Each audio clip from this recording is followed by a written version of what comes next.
One of the biggest challenges that I want to take on is to be able to go in front of a black audience and say, I don't believe in God, which is blasphemous.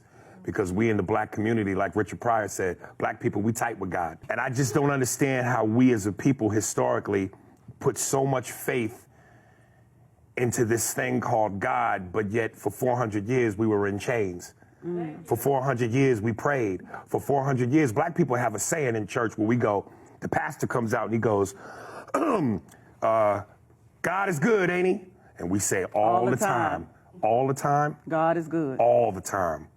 400 years, all the time. The 60s, all the time. The 4 black girls that died in the church bombing in Alabama, all the time.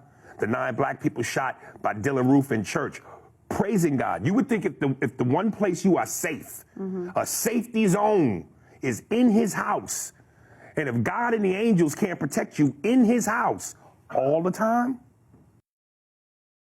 I've always said I've always been in a struggle with religion and God, because I know that there are more of them out there, but I think I'm this close, if I'm not already there, to being a black atheist. I don't know that I believe in God. There's a black atheist. There's a lot of them. I haven't completely crossed over, but I'm like Anakin Skywalker. I'm so close to the dark side that I'm starting to feel like my faith in religion and humanity and what this all is supposed to mean is a bunch of bullshit.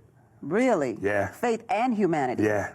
Listen, and I don't know whether God is black or white, but here's my thinking. Let's just say, okay, God is black. And people, you know, slaves were praying and, oh, my Lord, Lord, Lord, Lord. Freedom gonna come one day. Well, freedom is inevitable. We weren't gonna stay slaves forever.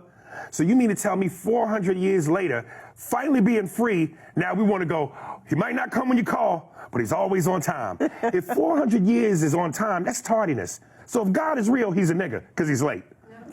And if God is white, you putting all your praise into this white God who clearly didn't give a fuck about you either. So which is he? Is he black? Is he white? If he's black, why wouldn't you look out for your own people? If he's white, now you showing love to this figure who kept you locked up. None of that makes sense to me. And you say you haven't totally crossed over?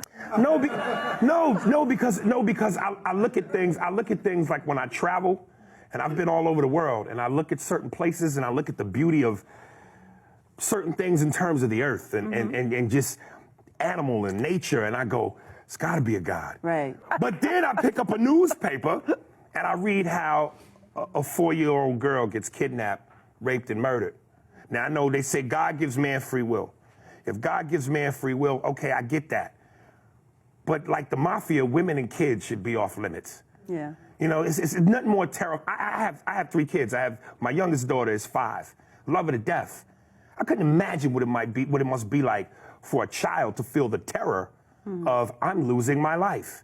Where's my mother and father? Yeah. Someone help me. And if God can't step in at that moment and go, look, I know I give man free will, but this is a kid. All bets is off.